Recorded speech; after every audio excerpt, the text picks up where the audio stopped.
Once dedicated to fixing civilian vehicles, an old depot a couple of hours from the front lines in eastern Ukraine is now repairing, refurbishing and retrofitting captured Russian tanks, armored personnel carriers and a mix of other pieces of donated or outdated military equipment. We've learned so much that sometimes military units come to us and learn from our mechanics how to repair military equipment, both Soviet and foreign, a lead mechanic in the shop said over Zoom. The sound of saws whirring and the vibration of drills could be heard behind him as a few of the several dozen mechanics who work alongside him reclaimed old bits of military machinery. The carcasses of old Russian and American-made military vehicles sit in scattered rows on the floor. The volunteer mechanics clamber across the different pieces of equipment, trying their best to learn what makes them tick. We are trying to evolve and we are trying to be better every time in hopes that we will reach the level of a true military facility, said the lead mechanic, who spoke on the condition of anonymity because he's afraid his work could affect family members living in a Russian-occupied area of the country.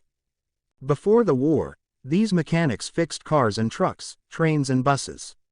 As with so much in Ukraine, their focus is now on the Russian invaders and how to crack open Russian T-72 tanks, US-made MRAP, mine-resistant, ambush-protected vehicles and donated multiple launch rocket systems that were brought to them for repair. While Ukraine's Western partners have spent months debating whether to provide tanks and other military pieces to Ukraine, volunteer mechanics quickly learned how an array of used military hardware works and made the fixes to return them to the battlefield. We have never dealt with military equipment before. This is a different type of facility. We weren't prepared for this, but the war started, and we had to push back the Russian Federation. This is what we can do as mechanics, the lead mechanic said through an interpreter. The lead mechanic and his crew's efforts are, in some ways, at the center of the tension that had cast a shadow over talks between Ukraine and its partners recently.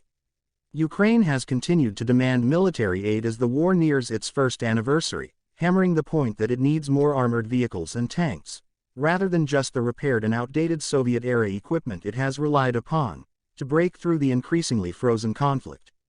We must use every old Soviet transport vehicle, every armored vehicle, every pickup, whatever we have to restore to give to our soldiers, because this saves lives.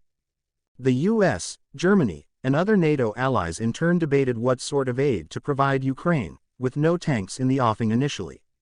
That changed with President Joe Biden's announcement last week that the US would provide 31 M1 Abrams tanks after intense negotiations with his European counterparts.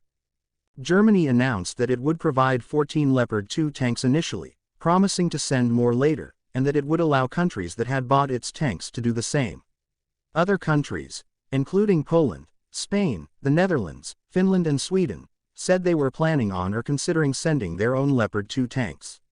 The United Kingdom pledged to send 14 of its Challenger 2 battle tanks.